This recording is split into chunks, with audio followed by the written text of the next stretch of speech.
താഴ്ചയിൽ ഓർക്കുന്ന ദൈവം.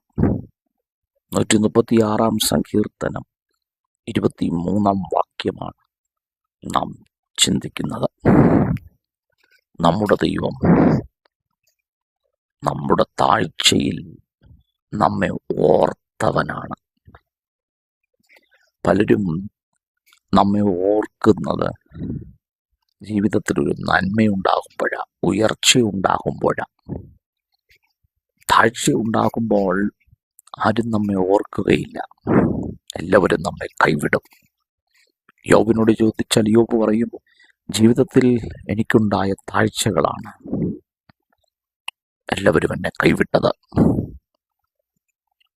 ഞാൻ കൈപിടിച്ചുയർത്തിയവർ എൻ്റെ താഴ്ചയിൽ എന്നെ കൈവിട്ടു.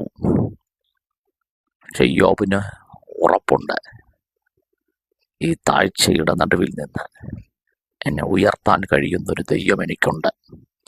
പ്രിയപ്പെട്ടവരെ, നിങ്ങൾ കടന്നു പോകുന്ന അത് രോഗമാകാം, സാമ്പത്തിക ഞെരുക്കമാകാം, നിന്ദയാകാം, അപമാനമാകാം, എന്തു തന്നെ ആകട്ടെ, ആ താഴ്ചയുടെ അകത്തുനിന്ന് ദൈവം നിന്നെ കരം പിടിച്ചുയർത്തുന്നു. പത്രോസ് കാറ്റ് കണ്ട് പേടിച്ചു തുടങ്ങിയാൽ താഴാൻ തുടങ്ങിയപ്പോൾ കരം പിടിച്ചുയർത്തിയവൻ്റെ കരം ഇന്ന് പകലും നിങ്ങൾക്ക് വേണ്ടി വ്യാപരിക്കുന്നു. അത് നിങ്ങളുടെ തലമുറകളെ ഉയർത്തുന്നു.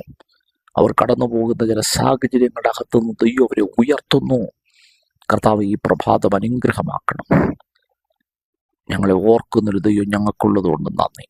യേശുവിൻ നാമത്തിൽ തന്നെ ആമേൻ. God bless you.